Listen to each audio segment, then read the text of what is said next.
Okay, let's run through this litany of civil rights activity in the 50s into the early 60s, right? Catapulted by World War II, right? Prior to World War II, the summer prior the summer before Pearl Harbor, 1941 summer, A. Philip Randolph, president of the Brotherhood of Sleeping Car Porters, the Pullman Car Porter Union, a lot of black men employed in that line, and a civil rights leader and labor leader, A. Philip Randolph, threatens Franklin Roosevelt with a march on Washington, which Roosevelt, March on Washington, a protest for civil rights, leading up as the United States is on the eve of entering a war where there needs to be unity and all that stuff. You know what I'm saying? You know the drill. Hopefully, or anyways, FDR responds with a Fair Employment Practices Commission, basically establishing some sort of non-discriminatory policies within these new structures of the National Labor Relations Board and whatnot that had been established with the New Deal.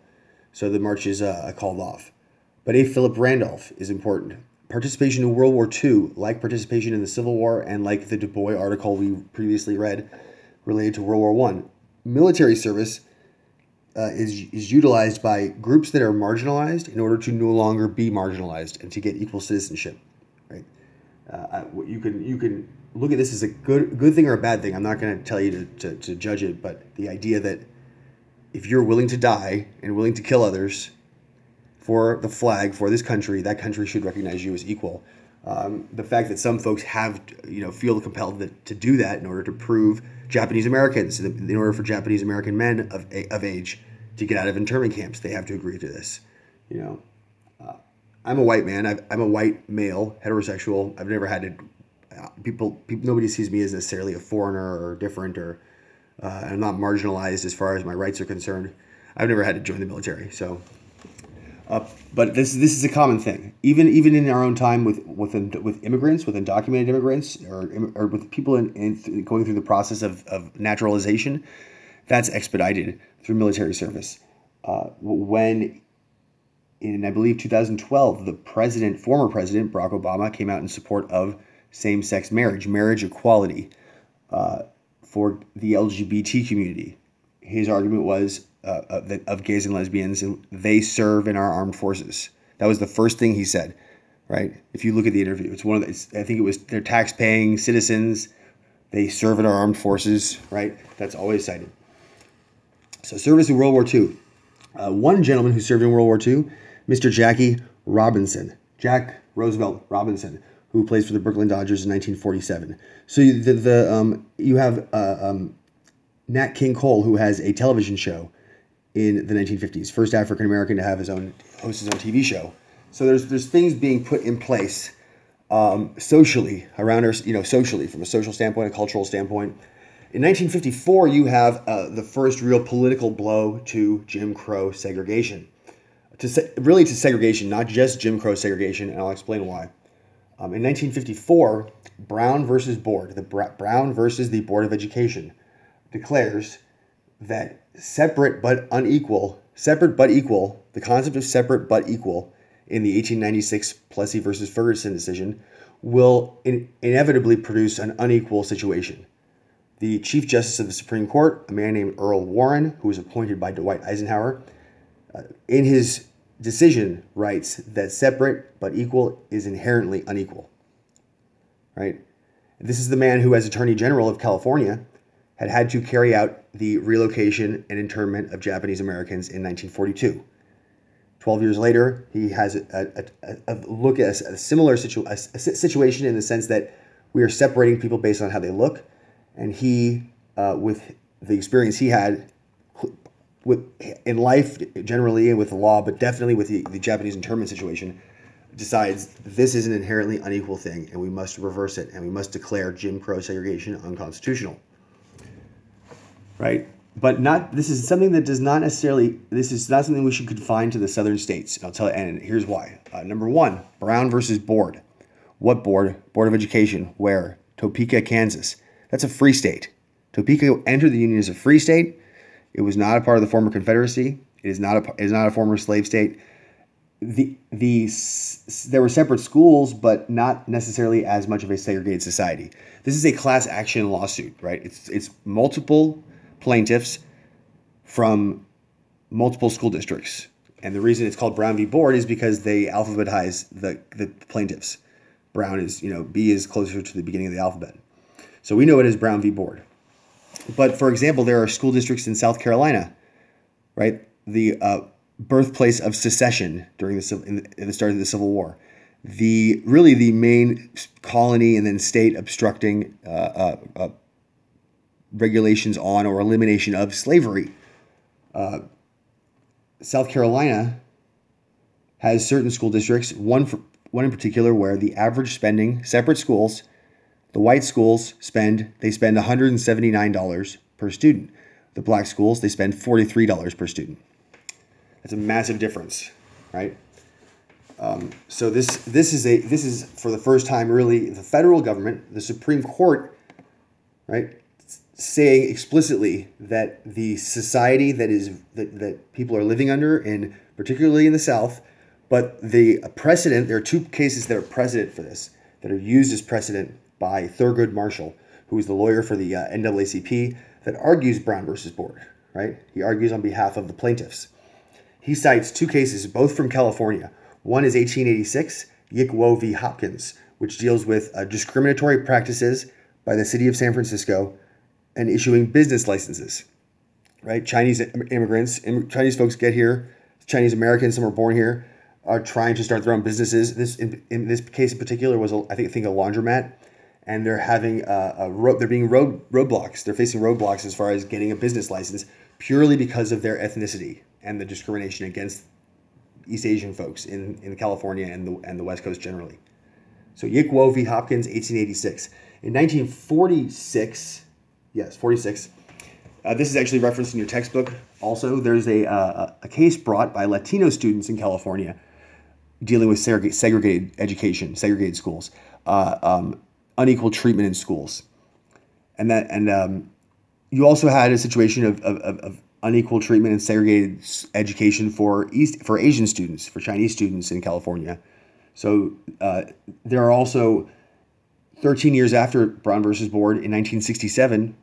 In the Loving v. Virginia case, when interracial or multi-ethnic marriage is declared to be legal, right? You shouldn't arrest people because they're a black person marrying a white person or an Asian person marrying a Latino person. When that's declared unconstitutional, there are 16 states in the United States. There are 50 states in the Union in 1967. 16 of them still had laws barring different ethnic groups from marrying each other. Right, and last time I checked, there were only 11 states in the Confederacy. So that's 5 more. That's called math. So, anyways, it's really easy to point the finger at the South. Having said that, pretty much all of this stuff down this list here is going to deal with stuff going on in the South. Right, I'm not trying to get them off the hook necessarily, but so once the Supreme Court rules in Brown v. Board, it deals specifically with education, but there's basically it's like the first shot across the bow saying that the federal government has finally, for the first time really since Reconstruction, clearly stated that this separate system, this separate and unequal system that exists in certain states, is wrong. It's unconstitutional. It violates the laws of this state, of this nation, right? So at a grassroots level, the cases were in order to get lawyers for them and organize for them, were done at the grassroots level. Once they succeed at the federal level in the Supreme Court, there's it opens the floodgates of grassroots activity, right? Different non-governmental organizations, church groups, civil rights groups, challenging the system of Jim Crow segregation. The first real major one being the Montgomery bus boycott, right? 1955 into 56, Rosa Parks, who was a member of the NAACP, right? She's a member of the NAACP. She was trained in nonviolent civil disobedience. She was not just some isolated, nice-looking, non-threatening woman whose feet were tired. She knew what she was. She knew that she was challenging the system, and they were looking for a test case to boycott the bus system. 3 weeks before Rosa Parks refuses to give up her seat and is arrested, there is a 15-year-old girl, a high school student, who does the same thing, and she's arrested. She happened to be 15 years old and was pregnant. So the local folks, leadership in the civil rights civil rights movement, the NAACP there, did not want to use that as the test case, right? So Rosa Parks, and this launches the Montgomery bus boycott, which really is what catapults a young minister named Reverend Dr. Martin Luther King Jr. to national prominence as a leader within this boycott. He then forms, after this boycott succeeds, and it succeeds because virtually no African Americans ride the buses anymore, right? If I'm paying for bus fare and you're making me surrender my seat, which is, you're making me surrender my seat or give it up to somebody else or whatever, that's totally disrespectful, right? I'm a customer. I should be on equal footing with everybody else. We're not riding your buses. So they didn't ride the buses. People walked. Maids, there were some maids who had white women who were employing them that would drive into the black neighborhoods in Montgomery and pick up their maids and drive them, over. They would basically carpool or whatever. Which is, on the one hand, that seems like that's good cooperation, sympathetic whites. It's always good to have sympathizers. At the same time, the ladies were still getting their houses cleaned. They were picking up your maid so that she can clean your house. So you can read into that however you want. But King is catapulted to prominence in this successful boycott, which integrates the bus system in Montgomery, and establishes, I can't remember if it's during the boycott or shortly thereafter, the Southern Christian Leadership Coalition, right? Religious leaders, Christian leaders, ministers, preachers within the southern states, civil rights leaders, right? To really take a leadership role in combating Jim Crow segregation. And remember, the church, these are all church leaders. The church was one of the legacies of Reconstruction. Slavery ends. Black people can now establish their own churches, which they do. And that's really the most autonomous institution for blacks in the South, right? If you're if you're a business owner who possibly relies on the business of whites and you begin to challenge the segregation of the society you live in, those white folks might not give you any more business, might put you out of business by not supporting you. Whereas with a preacher, with a church leader, your entire, all your parishioners, your customer base, for lack of a better term, are all black, right? You're sort of cushioned from having to rely on the benevolence or the patronage of whites.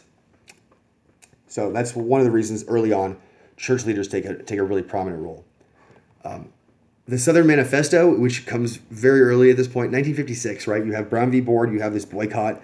Right out of the gate, this is Southern Manifesto. It's basically a public statement by white Southerners, many of whom are still Democrats. Well, pretty much, most of whom are still Democrats, arguing that they are not going to. The idea of segregation now, segregation always, the George Wallace sort of stance, the white citizens councils that are formed to combat integration. We are not going to concede. We are not going to allow outsiders to modify our way of life, right? That sort of thing. Even though it wasn't necessarily outsiders, it was black people from the South who'd had to live under the yoke of segregation for a long time, and then slavery, and are finally wanting to address it. That's the Southern Manifesto. Basically, the public statement that this is not going to be an easy victory for you folks. We are going to fight you tooth and nail, which they do. In Little Rock, Little Rock Central High School, the Central Little Rock 9, we watched a documentary on this, so I'll skip over that one because you're going to absorb that through a really great documentary from HBO. And this is dealing with, we have Brown v. Board, Little Rock. We're dealing with K through 12, kindergarten through 12th grade, primary education, right, and challenging that. In February of 1960, in Greensboro, North Carolina, you have students from, I believe it was the North Carolina Agricultural and Technical University, who sit at a lunch counter at Woolworths, a segregated diner, a segregated lunch counter. Blacks are not allowed to sit there. And these 4 college students, all black, sit at the lunch counter, sit there all day, and are not served. They sit there for hours and hours. They're not served. No wait staff ever acknowledges their existence, and the place closes and they leave. The next day they come back, and there are more of them, and there are more and more and more. It launches a wave of what are called sit-ins. In this instance, lunch counter sit-ins.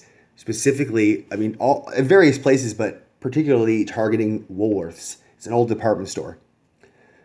And the lunch counter, they would have these department stores where there was like a coffee shop, on the ground floor. And they basically would go into the store, they would buy items, keep the receipt, proving that they were customers, they weren't loitering, and then they would sit at the lunch counter and want to get served. Eventually, this is going to become a contentious thing where folks are going to have cigarette butts put out on their backs, milkshakes poured over their heads. You can see pictures of it. People are going to grab, and these are young people, right? There's white mobs forming behind these young college students. Some of them are women, white and black at times. People trying to drag them out of the stores. They're grabbing onto the lunch counter, holding on, all sorts of stuff like that. But these are successful campaigns. We're integrating the school. The school system is eventually going to be integrated. It takes a while, but it eventually is. And then this Woolworth, the struggle for lunch counter sit-ins is also, but this is also the important thing about this is that it's a student-led movement. It is not led by older leadership, older members who are members of the church, right? These are 19, 20-year-old college students who are taking a leadership role in combating segregation, right? So that's in February 1960. In that same year, the Student Nonviolent Coordinating Committee is established, also known as SNCC, Student Nonviolent Coordinating Committee. This is important because it is the primary organization for youth, for student activism in the civil rights movement, and it is also arguably single-handedly, some would say single-handedly or responsible for the bulk of leadership, student leadership in the anti-war movement that happens later on with the Vietnam War. The Student Nonviolent Coordinating Committee is going to be established in 1960. The other organization as far as anti-war that you could credit would be SDS, Students for a Democratic Society, which is established in 1962. So this is before that. They are going to inherit leadership in the Freedom Rides in 1961, which was started by CORE, another organization, but they're going to inherit a leadership role in that. And that Freedom Rides were to integrate interstate bus terminals. Like you take a Greyhound bus, you drive, you're in Michigan and Ohio, everything's cool. Next thing you know, you cross over into Virginia, and you have to use separate bathrooms when you get to a terminal, sit separate places, right? And they challenge that, and it becomes very violent, particularly in Mississippi. The picture on the slide that you see on the left there is Congressman John Lewis, who is a member of SNCC. He's a member of the Student Nonviolent Coordinating Committee. And this is him and another member after they were severely beaten by the Klan, by a local mob that was comprised of probably even off-duty police officers, Klansmen, who and in many instances, especially in Mississippi, you had people who were police officers that were in the Klan, local politicians that were in the Klan. So this was something that the local authorities basically allowed to happen. John Lewis was beaten several times during the civil rights movement, where he's probably to a point where he's lucky to be alive. In this instance, he was knocked, beat unconscious, and then he was served when the police finally show up to the scene, which they knew was taking place. This aggressive, I think it was Selma. The local law enforcement serves him a warrant for his arrest for disturbing the peace. Right, very much like, and that relates to the Southern Manifesto. Very much a combative attitude towards civil rights activism towards the federal government. But the Freedom Rides, and then there's the Birmingham campaign in 1963 with King, with dealing with integration in the city of Birmingham. That's the campaign that where we become familiar with the imagery of fire hoses, dogs, Sheriff Bull Connor, eventually a church bombing which kills 4 little African American girls. An armed patrol of African American men after the church bombing that some people cite as inspiration or the early stages of the militancy you'll see in the Black Panther Party. So, September 1962, University of Mississippi. What's the guy's name? I just had it. Not James Farmer. He was in CORE. I'm gonna have to pause it because I can't remember the guy's name. This guy's James Meredith. James Meredith. There it is. James Meredith, who integrates the University of Mississippi. Very brave guy. This guy is actually James Meredith. Down the road, he's going to get into the University of Mississippi, but catapults into the national spotlight. Becomes a prominent figure in the civil rights movement. He's going to do this very lengthy multi-day march later on in the 60s, and he's going to be shot during it, actually. He's not going to be killed, though, I don't think. She's wounded. A civil rights figure who is shot and who does die as a result, dies basically as a result of a sniper, is a man named Medgar Evers, June of 1963. Medgar Evers, a Mississippi civil rights leader, is assassinated. The murderer, who I'm not sure if he was a Klan member, but was definitely an ally of the Klan, had a lot of friends within the Klan. He's not going to be brought to justice for this killing until several decades later. I think 20, 25, 30 years later. And in that summer of 63, you have the March on Washington. And you also have, for the first time, President Kennedy explicitly, publicly calling for a legislation to end segregation, basically a civil rights act. He's calling for some sort of civil rights act, which passes after his death. But he's calling for that in the summer of 63, and also in the summer of 63, you have the March on Washington, which is carried out with the leadership of this march, knowing that Kennedy has already made the statement calling for a civil rights act.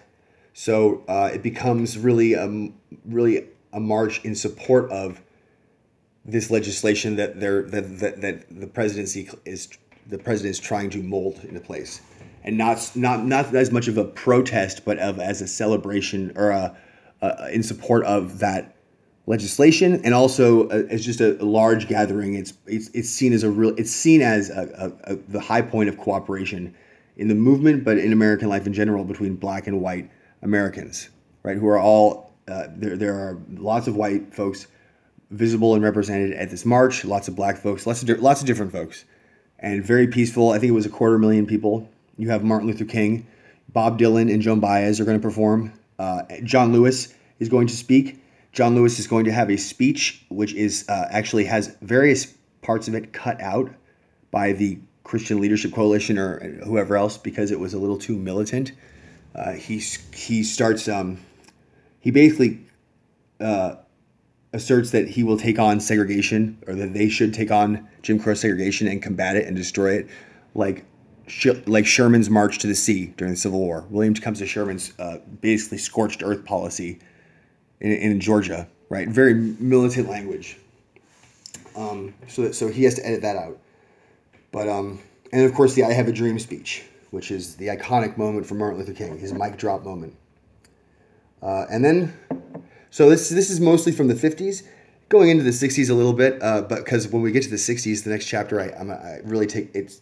I'll mention the Civil Rights Act when I talk about the Great Society, and then really the 60s civil rights stuff I want to get into deals with Black Power, which is there are folks within this time frame and these events that are going to be a part of the Black Power movement. So, and there's some similarities, some crossover, but it's a distinctive kind of a thing. That's not just in the South; it's in northern cities dealing with economic issues. But the March on Washington, a lot of people don't realize, was a march for jobs and freedom, not just civil rights legislation, but dealing with employment. Not just let me use the drinking fountain and let me vote, but economic justice in America, what they would call economic justice and equality. So, that's the civil rights movement. Civil rights movement, capitalize each word, even the word movement. I found that out.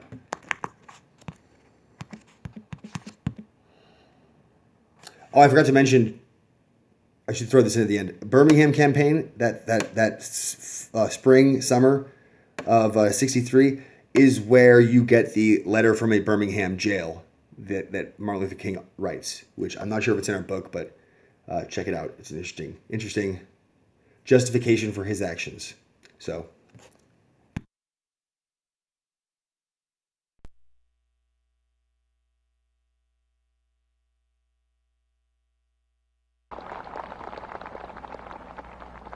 So even though we face the difficulties of today and tomorrow, I still have a dream.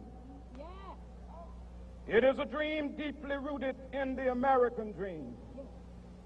I have a dream that one day this nation will rise up and live out the true meaning of its creed.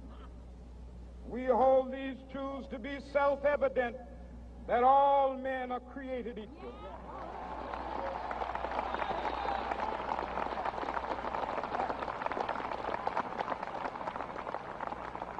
I have a dream that one day on the red hills of Georgia, the sons of former slaves and the sons of former slave owners will be able to sit down together at the table of brotherhood. I have a dream that one day even the state of Mississippi, a state sweltering with the heat of injustice, sweltering with the heat of oppression, will be transformed into an oasis of freedom and justice. I have a dream that my 4 little children will one day live in a nation where they will not be judged by the color of their skin, but by the content of their character. I have a dream today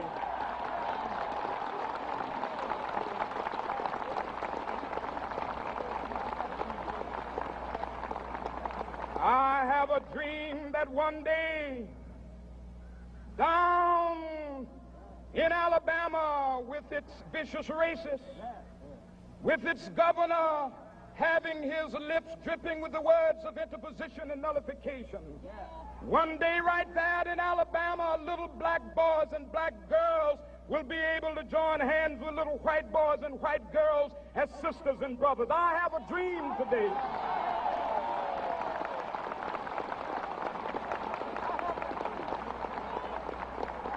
I have a dream that one day every valley shall be exalted, and every hill and mountain shall be made low. The rough places will be made plain, and the crooked places will be made straight. And the glory of the Lord shall be revealed, and all flesh shall see it together. This is our hope. This is a faith that I go back to the South with. With this faith, we will be able to hew out of the mountain of despair a stone of hope. With this faith, we will be able to transform the jangling discords of our nation into a beautiful symphony of brotherhood. With this faith, we will be able to work together, to pray together, to struggle together, to go to jail together, to stand up for freedom together, knowing that we will be free one day. This will be the day. This will be the day when all of God's children will be able to sing with new meaning, my country, tears of thee. Sweet land of liberty, of thee I sing. Land where my fathers died, land of the pilgrim's pride. From every mountainside, let freedom ring. And if America is to be a great nation, this must become true. And so let freedom ring. From the prodigious hilltops of New Hampshire, let freedom ring.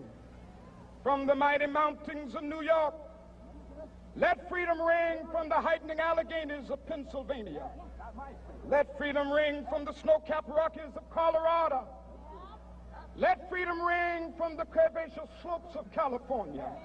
But not only that, let freedom ring from Stone Mountain of Georgia. Let freedom ring from Lookout Mountain of Tennessee.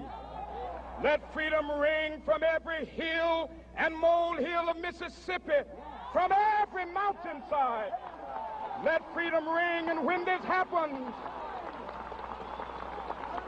and when we allow freedom ring, when we let it ring from every village and every hamlet, from every state and every city, we will be able to speed up that day when all of God's children, black men and white men, Jews and Gentiles, Protestants and Catholics, will be able to join hands and sing in the words of the old Negro spiritual, Free at last, free at last.